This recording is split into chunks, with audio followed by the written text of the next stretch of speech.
Could be.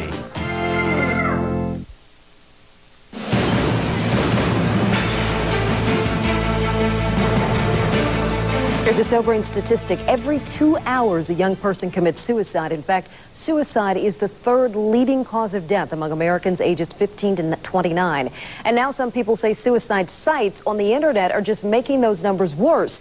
Fox 5's Elizabeth Leamy has the results of a Fox 5 investigation. We're talking about websites and news groups where people go to talk about strong suicidal feelings and explicit suicide methods. One site may be linked to at least 14 deaths, including the death of a young man from the Washington area. Friends and family feel he might still be alive today if people he met online hadn't taunted him to kill himself. It's been 3.5 years since Derek Sechrist took his own life. But for family and friends, each trip to his grave hurts like the first time. Derek's parents are still too devastated to talk about his death. Love you, Derek. Miss you. They let his good friend Shawn speak for them. It's hurt me, it's touched me because I didn't want to, it was too soon.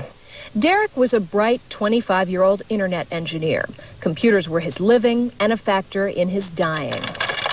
He discovered a message board for suicidal people and for months poured out his pain. After Derek's death, Shawn discovered his friend's postings like this. I hate this world, and I hate even more the guilt society has put on me for wanting to leave. Participants in the news group Derek got involved with insist they are not pro-suicide, but pro-choice. They say they tried to create a forum where people can talk openly about wanting to die. But it's a one-sided conversation. Messages about suicide prevention are not welcome. There are people there that go to these sites, you know, and try to help. They're pushed away, they're shooed away. How is that freedom of speech when they're not allowed to speak? Crisis Link, how may I help you? Crisis Link, a local suicide hotline, receives more than 15,000 phone calls a year. Well, we'll be here in case, our emotions stir and you'd like to talk. But now the organization is researching the possibility of starting an online hotline, since young people are so internet-oriented. The goal would be to give people an alternative. What can you do to help yourself calm down? If they're feeling suicidal, they're not necessarily looking for a way to die, but rather for a way to end the pain, because depression is a very, very painful condition. In Derek's case, as a teenager, he was diagnosed with bipolar disorder. At one point in high school, he swallowed a bunch of pills, but survived. Mental illness and a previous attempt are two giant red flags to suicide experts. They're tremendously susceptible to the very seductive, here's your answer message that gets communicated in some of these chat rooms. On these suicide sites, depressed people seek advice from other depressed people, sometimes with chilling results. There are threads about exactly how much potassium chloride it takes to kill yourself, which is better, hollow point or round ball ammunition, and whether carbon monoxide takes too long. Well, it really scares me. I don't like to see that kind of stuff in these chat rooms. Just as he once researched his interests in ice skating and weight training, now Derek turned his methodical mind to his own death. He plotted out how he would do it and even posted messages about when he would do it. I'll let you in on a little something about myself. I'm going to kill myself in 8 months. Eventually, Derek encountered another phenomenon on the suicide sites. Outsiders who taunt depressed people to go for it. One person wrote, "What a loser. You can't even kill yourself. You must be embarrassed."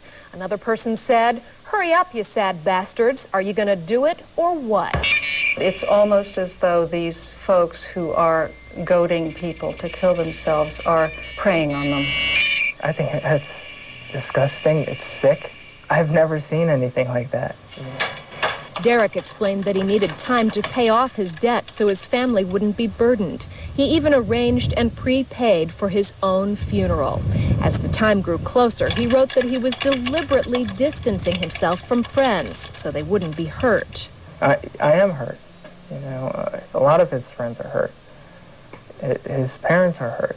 On Valentine's Day, 2001, Derek Seacrest carried out the plan he had researched and discussed online. He drove his car to an empty field. He called 911 and told authorities to come get his body. Then he shot himself in the head. Derek left a note asking his family and friends to forgive him. Derek's family and friends want people to be aware that suicide sites like this exist in hopes of preventing other deaths. We've chosen not to identify the one Derek Seacrest participated in, but we did post a message there asking people to comment for our story. Several people wrote back and said the site is the one place they can talk openly about being suicidal without feeling any shame. They say, oddly enough, that has actually kept them alive. Shawn?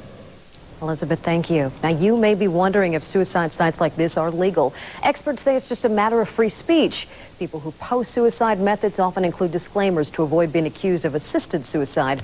For more information about the topic, log on to our website, fox5dc.com, and click on news links.